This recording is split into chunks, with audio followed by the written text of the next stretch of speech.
Rappelons-nous l'action d'Abraham qui, de ses propres mains, étendit son enfant sur l'autel, dans l'assurance que Dieu pouvait le ressusciter des morts. Aussi le recouvra-t-il par une espèce de résurrection. De ses propres mains aussi, Yocheved déposa le bébé Moïse sur les eaux, dans l'assurance que Dieu pouvait le sauver de la mort. Et il en fut ainsi.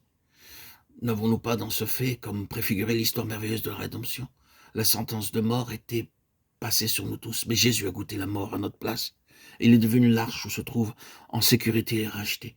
Nous sommes plantés en lui sur la croix, et en lui comme Moïse, dans ce couffin de jonc.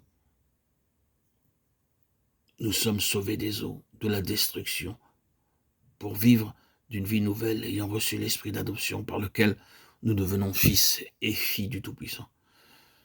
Lorsque répondant à ses accusateurs, Étienne évoque devant eux la figure de Moïse, parmi plusieurs autres, il dit « Moïse était beau aux yeux de Dieu ». Acte 7, 20.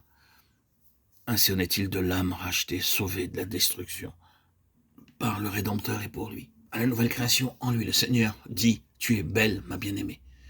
Des premières expériences faites dans cette vie nouvelle et de l'intelligence que nous en avons dépend de l'intensité de notre recherche de Dieu, notre désir de cette communion face à face. Avons-nous vraiment compris les principes élémentaires du message de la croix? De même que Moïse, dans le berceau de jonc, fut placé sur le fleuve, de même nous, qui étions aussi des condamnés à mort, nous avons été plantés en Jésus au calvaire. Désormais, nous devons donc nous considérer sous l'angle où Dieu nous voit, c'est-à-dire comme plantés en Christ et crucifiés avec lui. Rachetés de la destruction, transportés dans l'arche.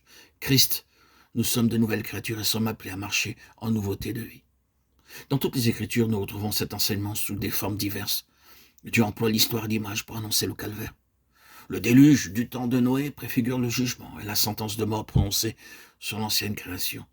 La malédiction sous laquelle elle se trouve et ceux qui sont entrés dans l'arche sont comme l'image du monde nouveau, d'une vie nouvelle. Après les années du désert, Israël traversa le Jourdain pour entrer au pays de Canaan et l'arche demeura au milieu du fleuve, jusqu'à ce que tout le peuple eût passé. Au calvaire, les eaux de la mort menaçaient d'engloutir le Fils de Dieu.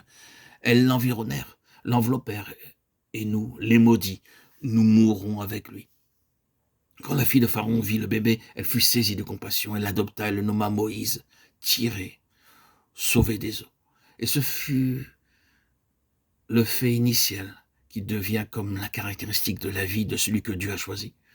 Il a été tiré des eaux de la mort et élevé comme fils de roi.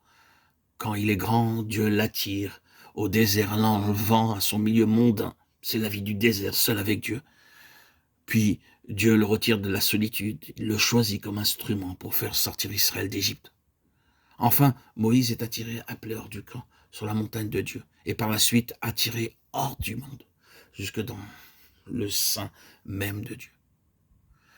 Pour un peu de temps, Moïse avait été rendu à son foyer et à ses gardiens naturels. Il en va de même avec nous. De mort que nous étions, nous vivions. Et aujourd'hui, vivons et sommes devenus des enfants de Dieu. Mais pour quelque temps, Dieu nous laisse à l'ancien milieu, car nous sommes encore des bébés. Et l'appel à le servir n'a pas encore retenti pour nous. Il faut des années de discipline pour préparer les héritiers de Dieu. Le Père attend que ses bébés soient sevrés et puissent être séparés des choses considérées comme nécessaires au premier âge. C'est moi qui guidais les pas d'Éphraïm, le soutenant par les bras. Osée, chapitre 11, verset 3. Au moment que le Père a décidé, dans sa grande sollicitude, l'âme est sevrée et doit apprendre à se diriger seule.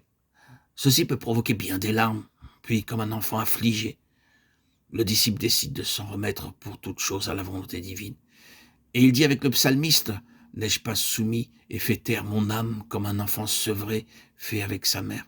Mon âme est en moi comme un enfant sevré. » Psaume 131, 2.